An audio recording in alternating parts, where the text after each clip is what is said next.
मिटेंगे नहीं मिटेंगे?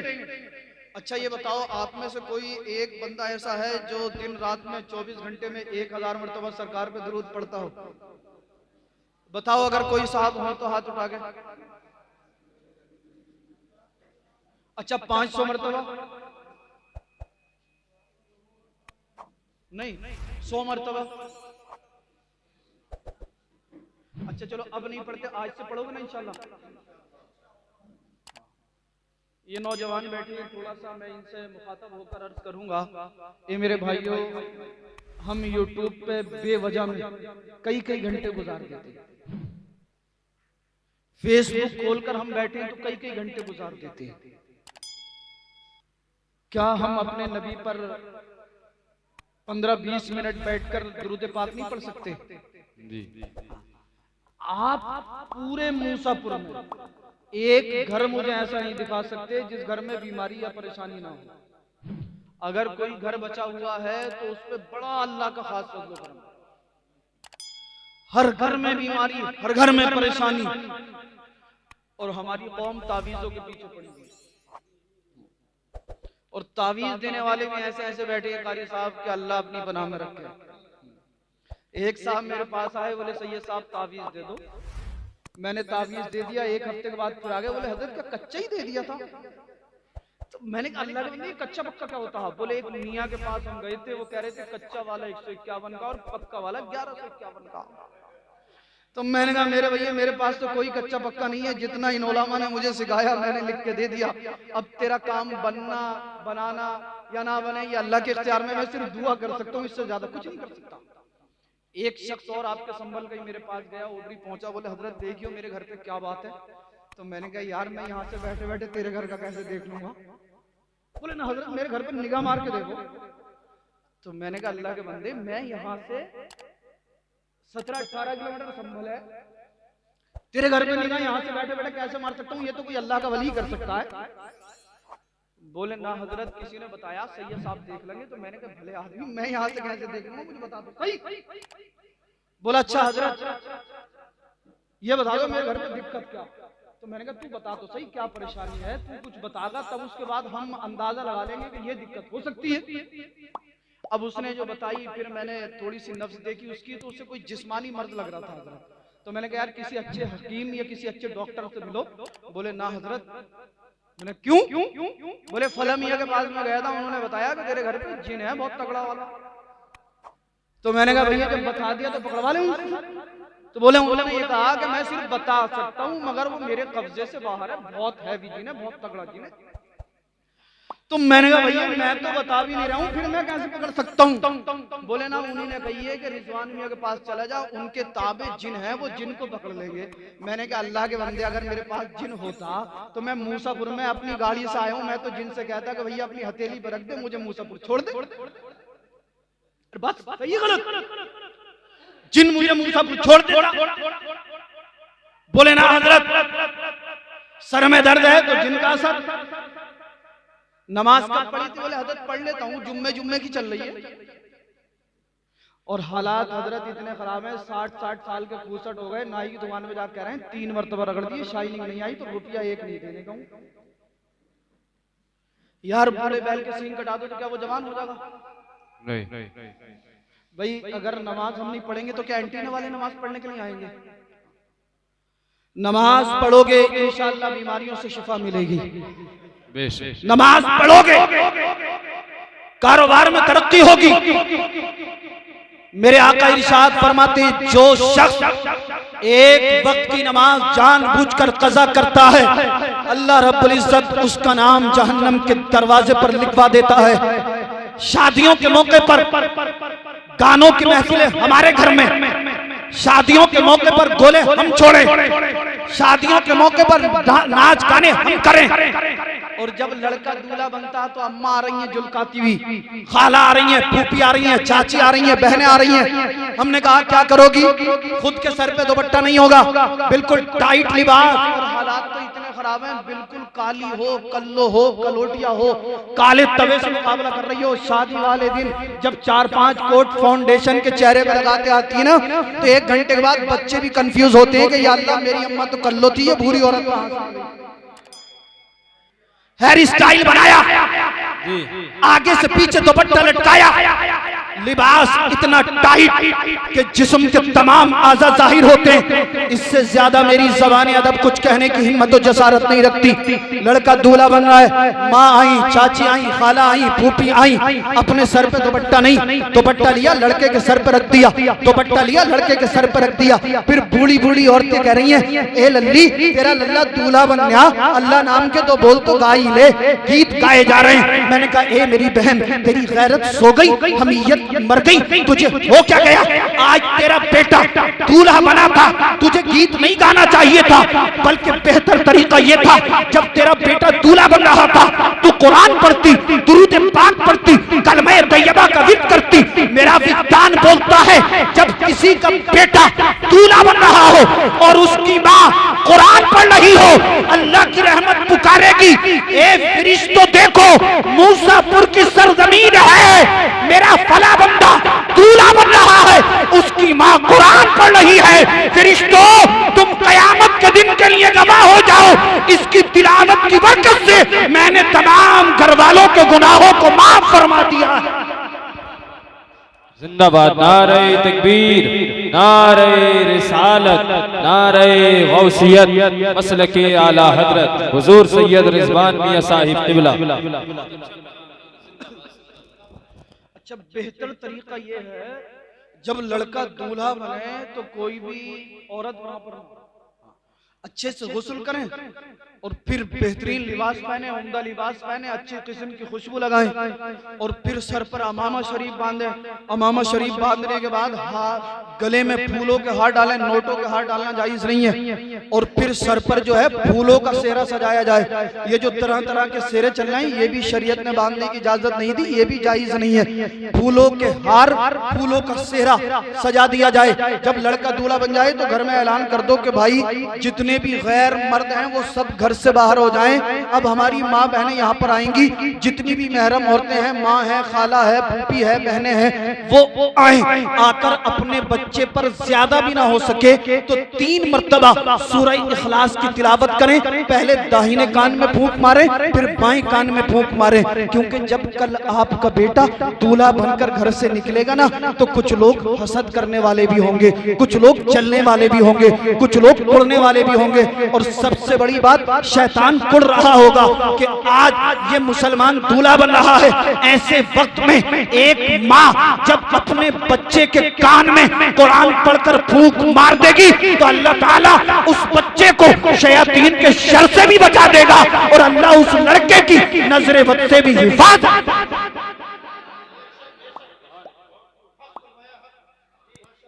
और बहुत सारी बातें, एक बात और, शादियों के नाम पर हमारी माँ बहनें जो हैं वो बेहयाई को फॉलो कर रही हैं।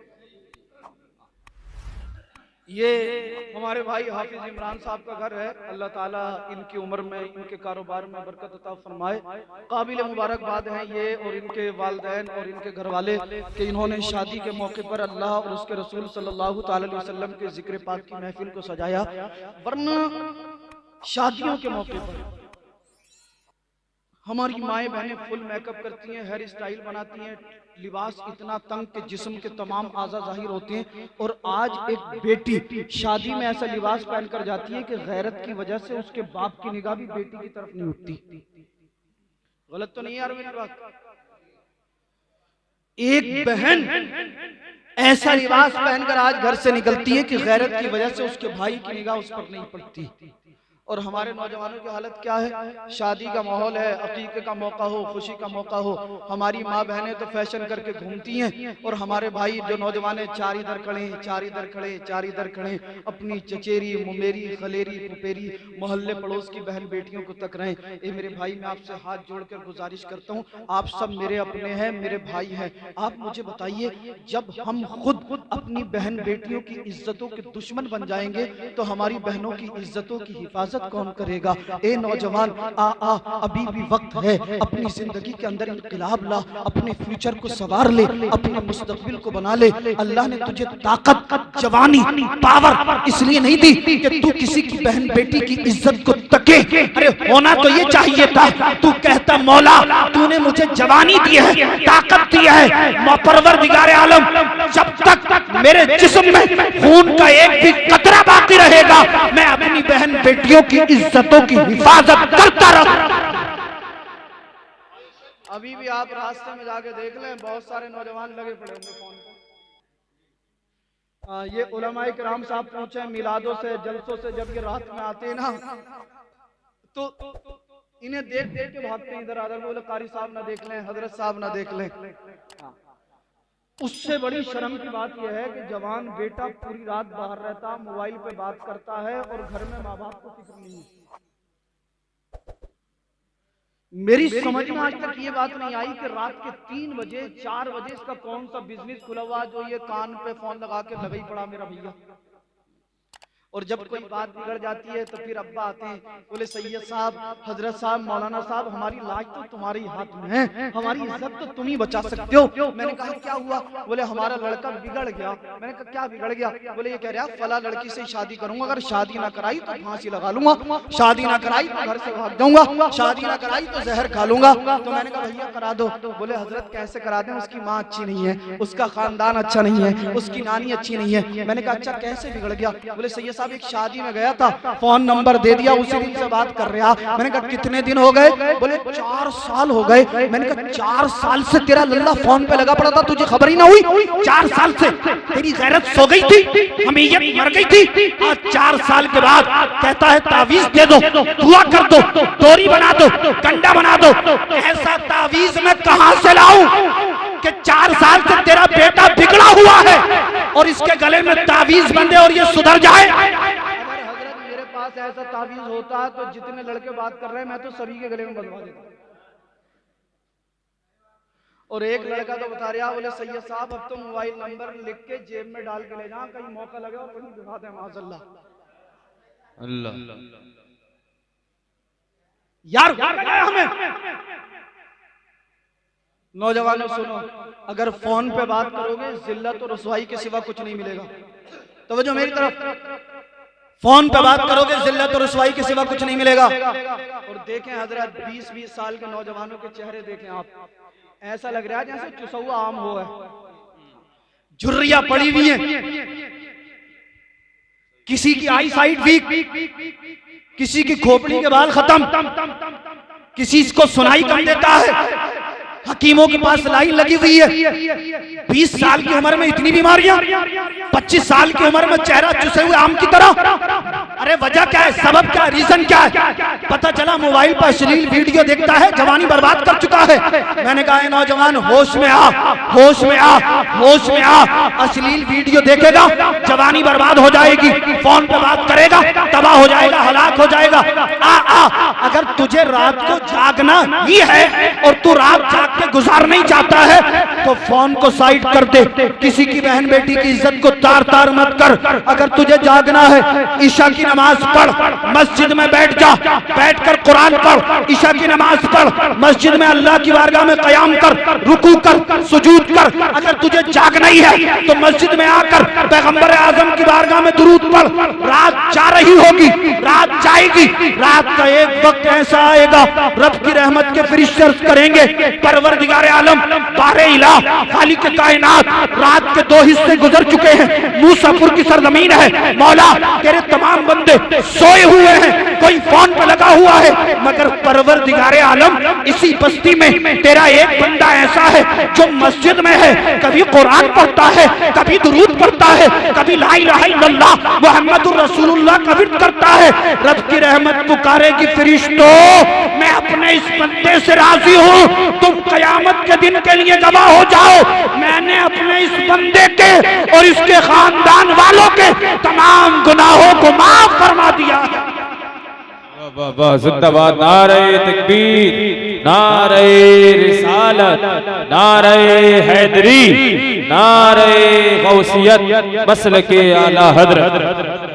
आखिरी बात, कल जब दुल्हन आए तो मेरी माँ बहनें तवज्जो से सुन ले, कोई भी गलत रस्म ना करें, गैर शरई काम ना करें। शरीयत ने तरीका बताया है। कल जब दुल्हन आए उसे दरवाजे पर रोक लें और उसके पैर धुला लें। पैर धुलाकर पैरों का जो धोवन है उसे किसी बर्तन में ले लें और उस पानी को पूरे घर में छिड़क दें। जब सरकार ने सहाबा इकराम के दरमियान ये बात बयान फरमाई तो सहाबा इकराम ने अर्ज किया, या रसूल अल्लाह, अगर हम दुल्हन के कदमों को धुलाकर उसके कदमों का जो धो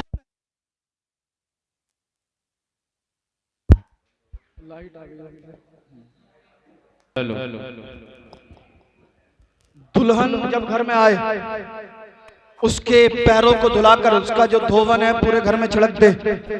मेरे और आपके आका इरशाद फरमाते, जब कोई लड़की दुल्हन बनकर अपने बाप के घर से चलती है तो उसके कदमों के साथ साथ अल्लाह की रहमतें उसके ससुराल तक पहुंचती हैं।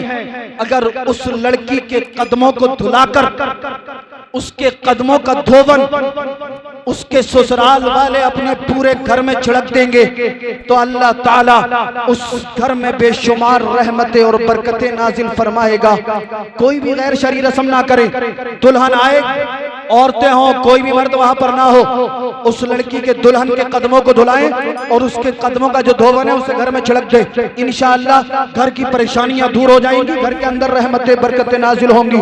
शादी का मौका हो या अकीके का मौका हो, कोई भी खुशी का मौका हो, हम सबको हर हाल में अल्लाह और उसके रसूल सल्लल्लाहु ताला अलैहि वसल्लम की जात पर साबिर और शाकिर रहना है और अर्ज करना है, या रसूल अल्लाह, जमीनों जमा, बोलो यार बोलो, जमीनों जमा, मकीनो मका, चुनीनो चुना, बने दो जहां, दहन में जबा, बदन में है जान, हम आए यहाँ उठे भी वहां, सबा वो चले कि बाग फले, वो फूल खिले कि दिन हो भले, रिवा के तले सना में खुले, रजा की ज़बां तुम्हारे लिए, और जाते जाते अपनी आदतें हसना के मुताबिक हुसूल बरकत के लिए चंद अशार नाते रसूल सल्लल्लाहु ताला अलैहि वसल्लम के आप तक पहुंचा दूं।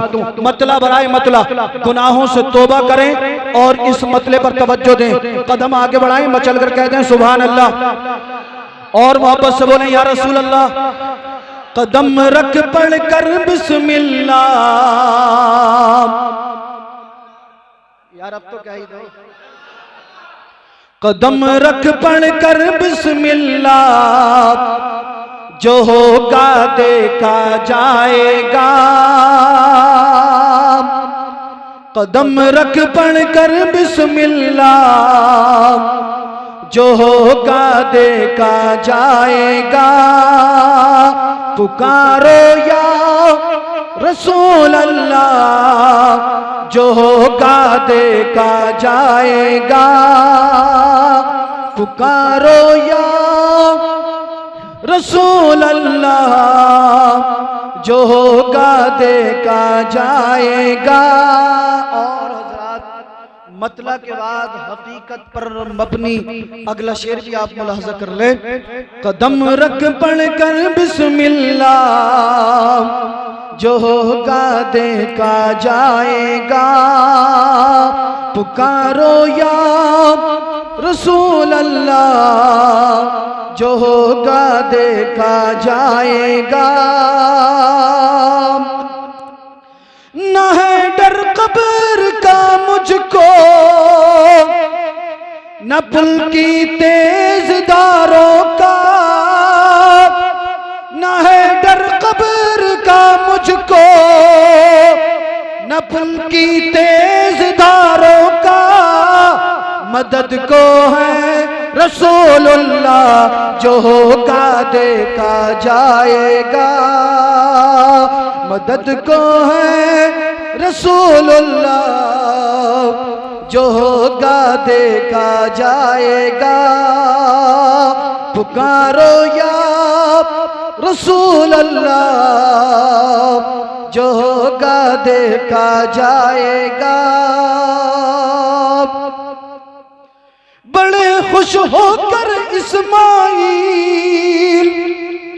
यूं इब्राहिम से बोले, बड़े खुश होकर इस्माइल यूं इब्राहिम से बोले, ज़िबाह कर दो खलीलुल्लाह, जो होगा देखा जाएगा। ज़िबाह कर दो खलीलुल्लाह, जो होगा देखा जाएगा। पुकारो या रसूल अल्लाह, जो होगा देखा जाएगा। अस्तग़फिरुल्लाहल्लज़ी ला इलाहा इल्ला हुवल हय्युल क़य्यूम व अतूबु इलैहि। ला इलाहा इल्लल्लाहु मुहम्मदुर रसूलुल्लाह सल्लल्लाहु तआला अलैहि वसल्लम। इस्लाम व मुसलमान जिंदाबाद, ईमान व मोमिन पाइंदाबाद। वमा तौफीकी इल्ला बिल्लाह। अस्सलामु अलैकुम व रहमतुल्लाह।